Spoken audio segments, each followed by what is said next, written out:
If we look at the biggest coins of the rest of them, not named Bitcoin or Ethereum, and you could maybe say best or whatever, I don't know, but these are all sorts of different ones that we could trade. There's thousands of coins out there we can trade, but I'm going to highlight a couple extras of some of the bigger ones, as far as something that's real commonly traded on most exchanges to give you a feel for kind of what they're about, to give you an example of some of the different things or options that are out there.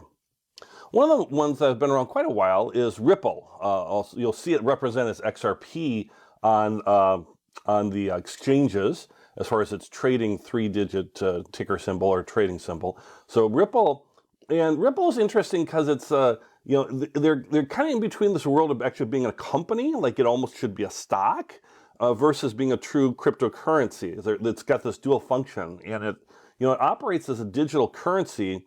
But it's also this digital payment network for financial transactions. So a lot of the big banks and folks actually will use Ripple for especially overseas transactions to quickly through a blockchain make this transfer of payments and money around the world very, very efficiently and quickly.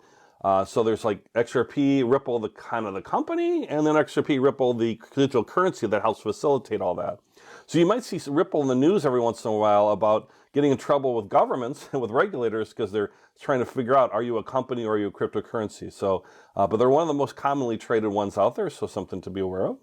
Next one is Polkadot.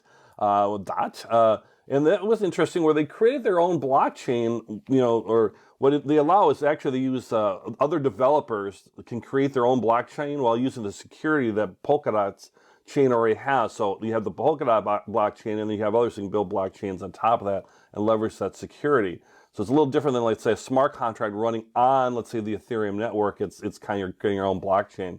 But it was created by Gavin Wood, one of Ethereum's founders. So that's a big reason why it's popular. Anything kind of related to Ethereum, and as far as a history, gets a lot of notice in the cryptocurrency world. It's very similar with Cardano. ADA is the ticker when you look at that.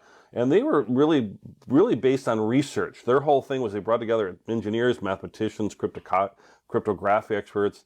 Project was founded by Charles Hoskinson, one of the initial 5 founding members of Ethereum. So it was all project-based and really all about how can we make, from a research standpoint, a great blockchain network and coin token that goes with it, and that's Cardano. So a lot of people like Cardano too as well. So these are just a couple of the examples that are out there. A last one here, just to be more aware of, is Bitcoin Cash, BCH. And it's more historical, though it's very, very heavily traded still. But way back in 2017, it was really one of the earliest and most successful hard forks of the original Bitcoin. And so you might hear terminology like, oh, there's a fork of this cryptocurrency or the blockchain, or there's a hard fork or soft fork, these different things. So this is a hard fork.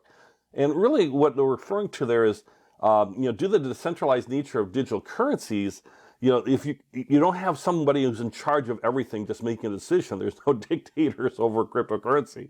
So if you're going to make a big change to the code that's underlying a coin, then you have to have a big general consensus around that. And the whole project and the whole setup has voting rights and how that happens. So there's an established process for that particular cryptocurrency. But sometimes, guess what? People don't agree, right? And when you have different factions just cannot come to an agreement at all, sometimes that digital currency will split, with the original chain remaining true to its original code, in this case be Bitcoin, and the new chain beginning life as a new version of the prior coin, complete with changes to its code, so it's a different type of code. And that's where Bitcoin Cash came from. And one thing with Bitcoin, even though it's the most popular, largest traded coin, the blockchain is not necessarily the most efficient one out there. And that's where Bitcoin Cash was saying, let's try to make the Bitcoin more efficient, or try some different ways as far as processing times and speeds and all that kind of stuff, as far as the actual blockchain itself. And so that's where that kind of came out of. So understand, if you hear things about forks and stuff, that's what's going on here. And Bitcoin Cash still very heavily traded and was one of the kind of the founding idea behind that. So those are just a few of the bigger coins out there, some of the more alternative coins other than Bitcoin and Ethereum. Again, there's thousands and thousands and thousands of coins, and new coins are coming all the time. What's called an ICO, or initial coin offering, and we have a lesson on that and how that comes to be. But it's pretty easy actually to have a coin, have a new coin be born. So, and those have their own special kind of thing we want to look at as far as initial coin offerings and whether you should invest in those or not, or when. So there you have it, some ideas of some initial coin, some different types of coins that are out there.